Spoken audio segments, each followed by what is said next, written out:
I hope कि आप सब लोग ठीक होंगे। तो आपका समय ज़्यादा ना गंवाते हुए हम कहानी को आगे बढ़ाते हैं। कॉलेज का माहौल अब थोड़ा जाना पहचाना लगने लगा था। पहले जो चेहरे अनजाने और भीड़ का हिस्सा लगते थे, अब उनमें कुछ पहचान उभरने लगे थे।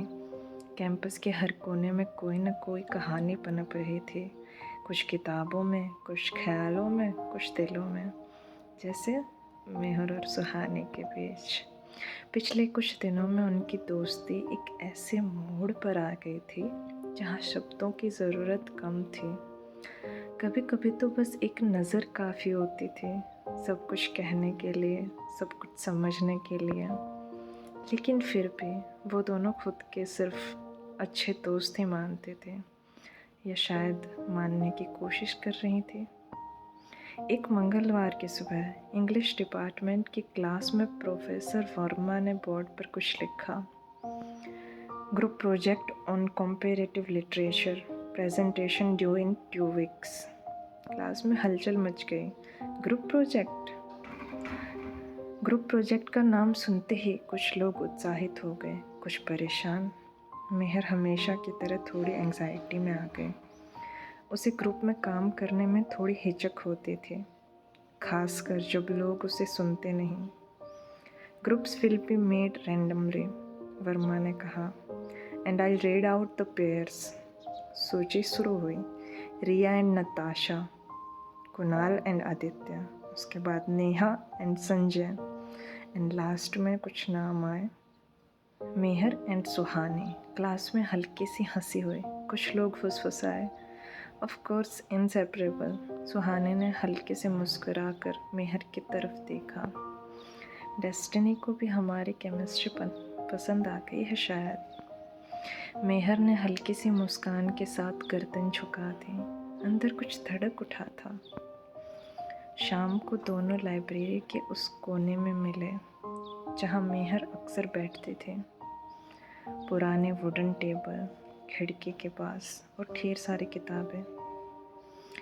तो हम कौन से टेक्स्ट पर काम करें? मेहर ने पूछा। सुहानी ने अपनी नोटबुक में कुछ नाम लिख रखे थे। Wuthering Heights versus Premchand's Godaan, cross cultural exploration of longing and loss. Impressive, Mehar ने कहा। एक्चुअली मैं चाह रही थी कि हम लॉस और डिज़ायर के बीच का स्पेस एक्सप्लोर करें। दोनों स्टोरीज़ में लॉन्गिंग है, बट कॉन्टेक्स्ट और एक्सप्रेशंस अलग हैं। मेहर ने उसकी बात को गंभीरता से सुना। उसे अच्छा लगा कि सुहाने सिर्फ प्रेजेंटेशन नहीं, सोच भी बना रही थी। Great idea. और दोनों टेक्स्ट में फीमेल लॉन्गिंग का अलग एंगल भी स्ट्रॉन्ग है।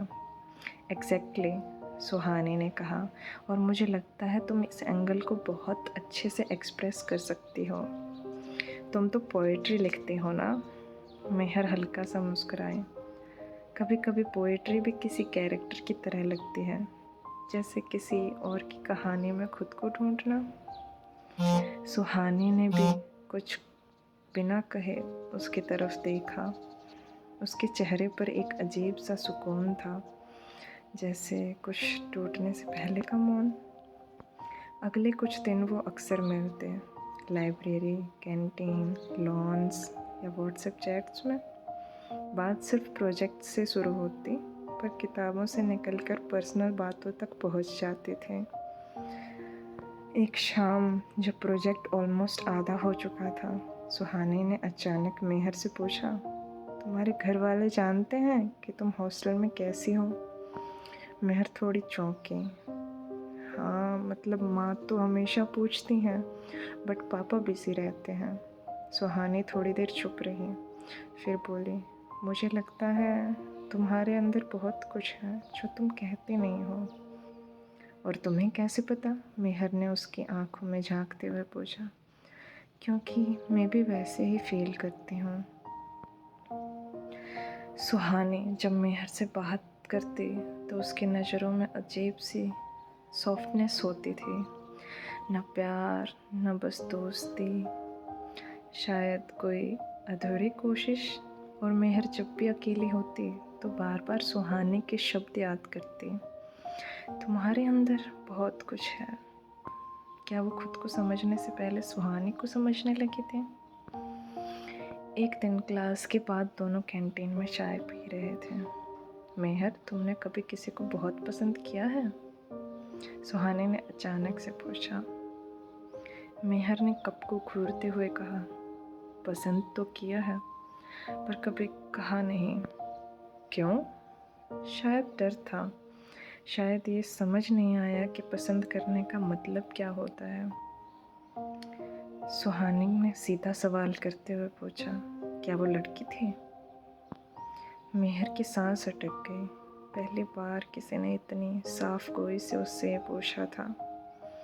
उसने धीरे से जवाब दिया, शायद।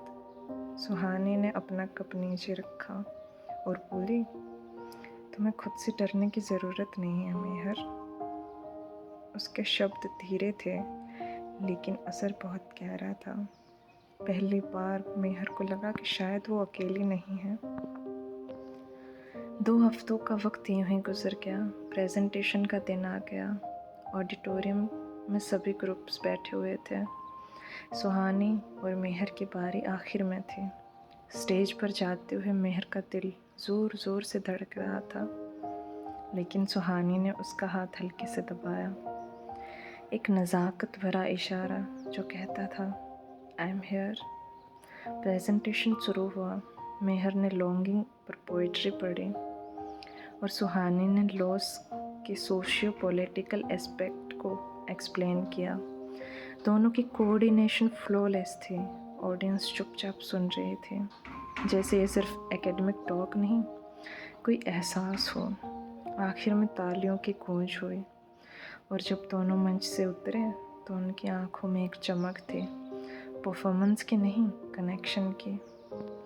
रात को हॉस्टल में मेहर छत पर बैठी थी। आसमान साफ था, तारे चमक रहे थे। उसी पल सुहानी का मैसेज आया, today I saw the real you and I liked her a lot. Mehar की आंखों से एक बूंद आंसू बह गया, रिलीफ का, एक्सेप्टेंस का, शायद प्यार का पहला एहसास भी था इसमें। उसने जवाब नहीं दिया, सिर्फ आसमान की तरफ देखा और खुद से कहा, मैं कौन हूँ शायद अब जानने का वक्त आ गया है। तो चैप्टर 3 यहीं पे एंड होता है। एंड आपको ये चैप्टर कैसा लगा कमेंट्स में ज़रूर बताइएगा, और अगर आपको ये चैप्टर अच्छा लगा हो तो लाइक, शेयर एंड सब्सक्राइब करना मत भूलिएगा। एंड जल्द ही मिलते हैं आपसे एक नए चैप्टर में। तब तक के लिए अपना ख्याल रखिएगा।